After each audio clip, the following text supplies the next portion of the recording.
As a company, Take-Two hasn't been around for all that long, but that doesn't mean they don't know how to make good games. Take-Two's Star Crusader is a Wing Commander-style strategy action game that's actually much more than just another Wing Commander clone. When you first watch the demo or read the literature on this game, the plot appears to be a hokey story thrown together after the game has already been completed. A jumble of space vocabulary and made-up funky names.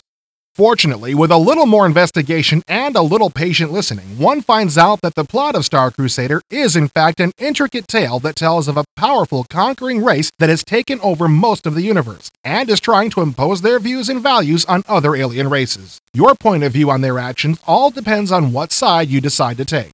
The Green Empire is the powerful race that practically rules the universe. However, the Greens do stumble across new races on occasion. When they do find new territory, they attempt to peacefully negotiate an alliance with the new alien races and teach them their proven way of existence. Unfortunately, if the alien races reject the good intentions of the Greens, their worlds are usually taken by force. Even though the Greens' values and intentions seem like good ones, they're almost always rejected, leading to a confrontation on almost every occasion.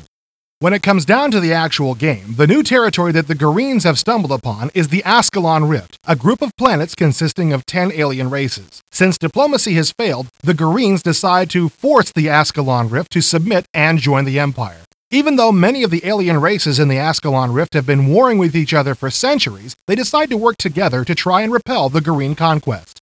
While the Greens are bent on conquering the Ascalon Rift, they do not wish to see millions of people killed in a bloody war. Their plan is to send a crack squadron of attack ships into the rift and weaken the alliance enough so that it'll break up, setting the stage for a negotiated settlement. A huge space station that would essentially enable the Greens to crush the Ascalon Rift is to be completed in 6 months, but the crack squadron is given only 3 months to break the alliance in order to avoid massive bloodshed. The Greens may be pushy, but they're not an evil race. As the player, you can choose either side. With the Green Empire, you would control the crack squadron sent into the Ascalon Rift. The player doesn't just fly as a fighter pilot in the war, as in Wing Commander. He or she becomes the leader of whatever side the player chooses. As for the gameplay, the action sequences are a lot like Frontier Elite or X-Wing, but with more graphic detail on the polygons. Each ship is covered with beautiful texture maps. There are over 100 different missions that can be flown. Each mission can be affected by several different things. For instance, there may be an asteroid field to be flown through. Navigating a nebula affects your electrical systems, making the task of targeting other ships nearly impossible while cutting your firing range in half.